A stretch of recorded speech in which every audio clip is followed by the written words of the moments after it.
안녕하세요. 강승민입니다. 먼저 오늘도 시청해주셔서 감사합니다. 오늘 마이프로틴 컨텐츠는 단백질 섭취와 관련된 연구 내용을 정리한 기사 내용을 리뷰해드리려고 합니다. 동시에 이제 마이프로틴 쪽에서는 재구매 제품, 그러니까 꾸준히 사용 중인 제품을 추천하는 컨셉을 요청받아서 제가 꾸준히 요새 사용하고 있는 제품을 두 가지 말씀드리도록 하겠습니다. 지난 11월에 블랙 프라이데이로 가장 높은 할인율의 행사가 있었던 만큼 대부분의 물건은 쟁여두셨을 거라고 생각을 하고, 그렇기 때문에 이제 떨어지거나 필요한 제품이 있는 분들만 링크를 통해서 구매를 해주시면 저에게 도움이 될 것 같습니다. 마이프로틴 제품 관련 질문은 댓글로 남겨주시면 항상 답을 해드리고 있고, 저번처럼 가장 높은 할인율은 아니지만 앞으로 이제 매월 또 있을 정기 할인 일정은 마이프로틴 관련된 영상 업로드 날짜와 같다고 생각을 하고, 필요한 것들은 그때 이제 준비를 해주시면 될 것 같습니다.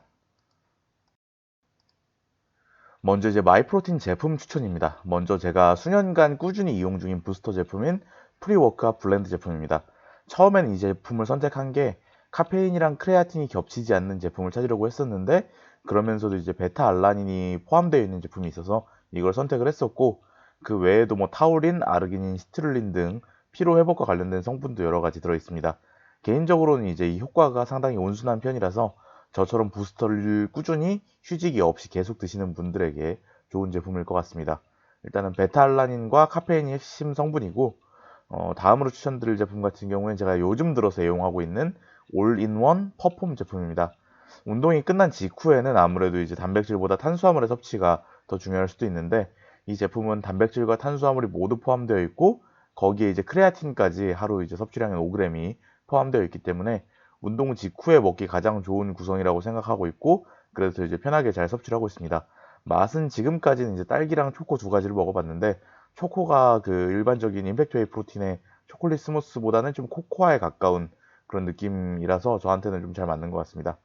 이것저것 사보고 시도를 해보고 있지만 마이프로틴의 특색은 기본적으로 이제 기본적인 제품군인 프리워크아 블렌드나 임팩트 웨이 프로틴이라고 생각을 하고, 기본 제품 외에 이제 하나씩 끼워 사기로 본인에게 필요한 것들 한 번씩 봐주시면 좋을 것 같아요. 이번에 이제 리뷰를 하려고 하는 아티클의 내용은 단백질을 하루에 얼마나 먹어야 할까라는 제목의 아티클입니다. 내용이 전체적으로 알차지만 하나로 딱 정리하기 좀 어려운 정보를 어떤 나열하는 형태에 가까운 아티클이라서 뒤쪽 내용도 필요하신 분들은 확인을 해보시는 게 좋을 것 같아요. 간략하게 요약하면 단백질의 적정 섭취량은 나이, 운동 강도, 직업 등 다양한 것들에게 영향을 받는다는 것이고, 다양한 굉장히 많은 연구 결과들이 있지만 근육의 사용이 활발한 운동선수들 같은 경우 체중 1kg당 1.6에서 2.2g 정도, 운동을 많이 하지 않는 보통 사람의 경우 체중 1kg당 0.8에서 1.3g 정도를 권장한다고 합니다. 물론 이제 전체적인 섭취 칼로리와 거기서 이제 단백질이 차지하는 비중 또한 고려를 해야 하기 때문에 참고 정도만 해주시는 게 좋을 것 같습니다. 첫 번째 단락입니다. 일단 필요한 단백질의 양은, 사람마다 필요한 단백질의 양은 활동량, 나이, 근육량, 건강 상태 등에 따라서 달라질 수 있다는 내용입니다. 하루 권장 섭취량은 체중 1kg당 0.8g 정도이지만 서로 다른 다양한 의견들이 있습니다. 이 지금 언급한 체중 1kg당 0.8g이라고 하는 양은 단백질 결핍을 방지하기에는 충분한 양이지만 운동 목적이나 생활 패턴에 따라서 더 많이 필요한 사람들이 있을 수 있다는 그런 이야기입니다. 단백질은 기본적으로 신체를 구성하는 블록과도 같은 것인데, 근육, 건 또는 힘줄, 장기, 피부, 효소, 호르몬, 신경 전달물질 등 다양한 역할에 사용이 됩니다. 단백질은 기본적으로 아미노산의 복잡한 결합 구조로 되어 있는데, 우리 몸은 이제 이러한 아미노산들을 합성할 수 있지만 합성할 수 없는 것들도 있고, 이렇게 합성할 수 없어서 섭취를 통해서만 보충할 수 있는 그런 아미노산들을 필수 아미노산이라고 합니다. 제가 이제 자주 언급하고 자주 먹고 있는 EAA 제품이 이 필수 아미노산을 모아놓은 그런 제품입니다. 앞에서 언급했듯이 이제 단백질 같은 경우에는 아미노산으로 구성이 되어 있고, 최종적으로 몸이 사용하는 것은 아미노산이기 때문에 단백질에서 아미노산 구성 비율에 따라서 그 질이 달라집니다. 그래서 양질의 단백질이라고 하는 게 이런 아미노산 구성의 비율이 우리 몸에 사용하기 적절한 것을 의미를 하고 있고, 기본적으로 이제 동물성 단백질이 우리에게 필요한 적절한 비율의 아미노산 구성을 가지고 있는데, 이는 이제 동물의 조직이 우리와 유사하기 때문입니다. 따라서 고기, 생선, 유제품, 달걀 이런 것들을 통해서 단백질을 섭취하게 되면 이 구성이나 아미노산의 보충이 충분하다고 생각을 할 수가 있고, 단백질 보충제 같은 경우에는 필수적으로 섭취를 꼭 해야 하는 사람은 거의 없지만 운동 선수나 보디빌더들에게는 대부분 섭취하는 것이 유용하다고 합니다. 식이 조절의 관점에서 단백질을 보게 되면 단백질이 체중을 감량할 때 특히 더 중요한데, 기본적으로 이제 감량이라고 하는 건 섭취하는 칼로리보다 소모하는 칼로리를 높여야 하고, 단백질 같은 경우에는 섭취를 통해서 대사율을 높이기 때문에 칼로리 소모를 늘리고 그와 동시에 식욕을 떨어뜨려서 칼로리 섭취를 줄일 수 있습니다. 그래서 이제 그 섭취를 늘리고 소모를 늘리는 두 가지 방향이 전부 다 감량에 도움이 되겠죠. 그래서 전체 식단의 칼로리의 약 25에서 30% 정도를 단백질로 섭취하는 경우에 저단백 식단에 비해서 하루에 이제 대사를 하면서 소모되는 칼로리가 80에서 100칼로리 정도 더 증가한다는 그런 연구 결과가 있습니다. 식이 조절의 관점에서 단백질을 보게 되면 당연히 감량 후에 올 수 있는 요요 현상을 생각을 하게 되는데, 단백질의 섭취 같은 경우에는 요요를 방지하는 것에 도움을 준다고 합니다. 한 연구에서는 식단에서 단백질의 비중을 15%에서 18%로 소폭 증가시켰을 때 요요 현상에서 증가한 지방량이 50% 감소되었다고 합니다. 요요 현상이 발생하더라도 거기서 이제 상대적으로 증가하는 체성분 중에 지방의 비율이 줄었다는 거라서 굉장히 도움이 된다고 할 수 있고, 단백질의 섭취를 통해서 근육량을 증가시키게 되면 동시에 상시 소모되는 칼로리가 소폭 증가해서 체중의 유지를 돕는 역할도 할 수 있다고 합니다. 사실 다만 이 상시 소모 칼로리 같은 경우에는 그 양이 굉장히 적어서 근육량을 만들더라도 활동 대사량을 늘려서 운동을 하는 게 더 크게 영향을 주고 좋은 영향을 줄 것 같습니다.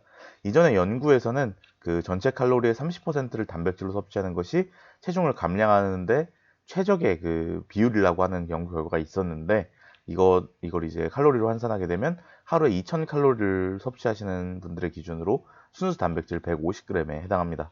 생각보다 먹으려고 하면 굉장히 많은 양이에요. 사실 이 정도도.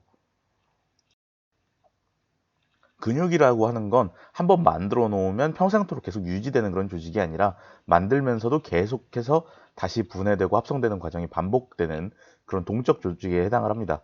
따라서 이제 근육량의 증가라고 하는 거는 근육을 어떻게 쌓는다는 그런 느낌보다는 근육의 분해되는 속도보다 합성되는 속도를 더 빠르게 하는 걸 유지하는 걸 의미를 합니다.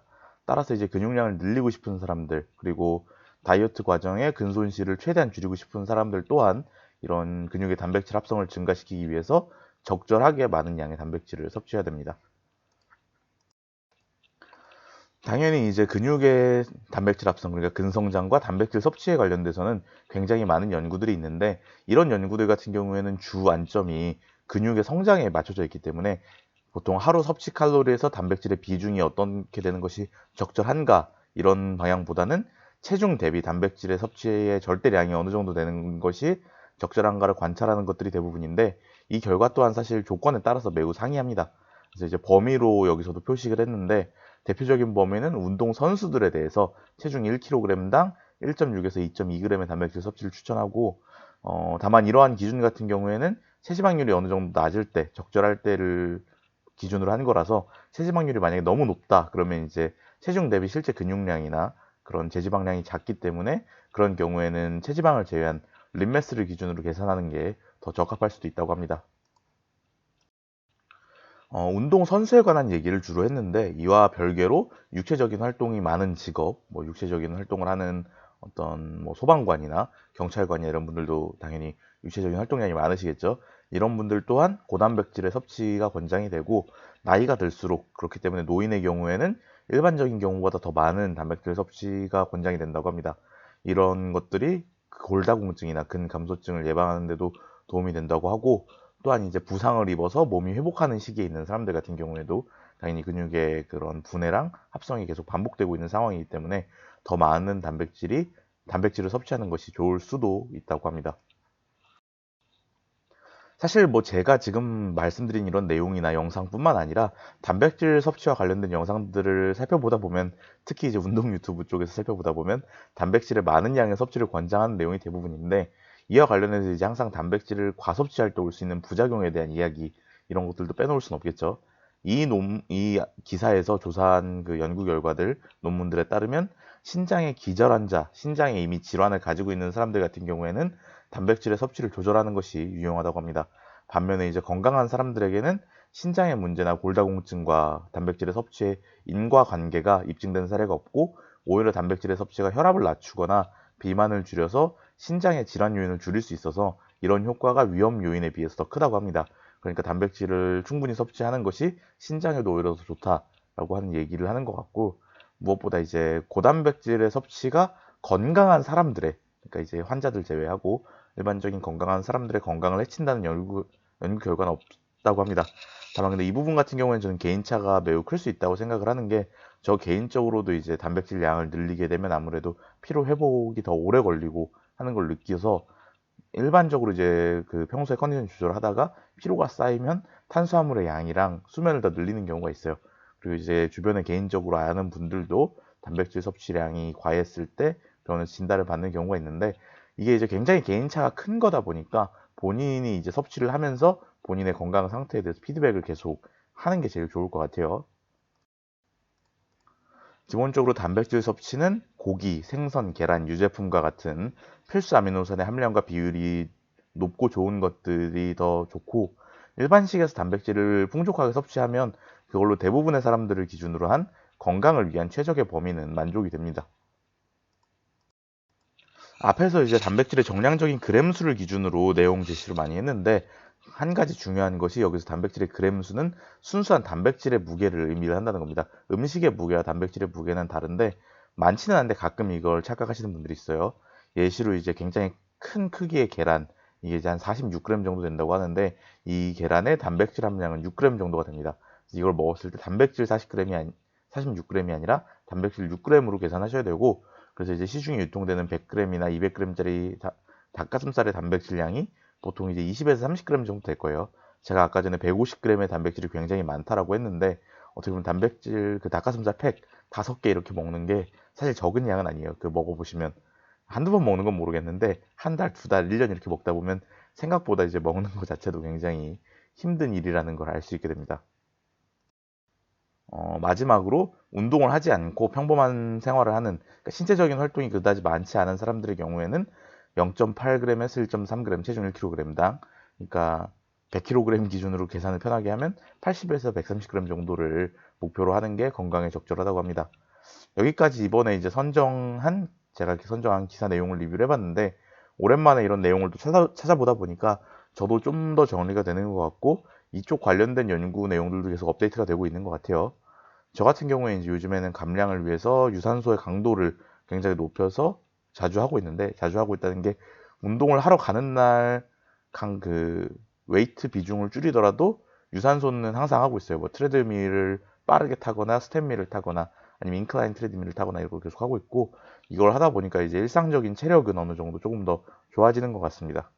지금 날씨가 갑자기 굉장히 매우 급격하게 추워졌는데, 모두 감기 조심하시고 또 건강 잘 챙기면서 안전하게 운동 그리고 득근하시기 바랍니다. 항상 감사합니다.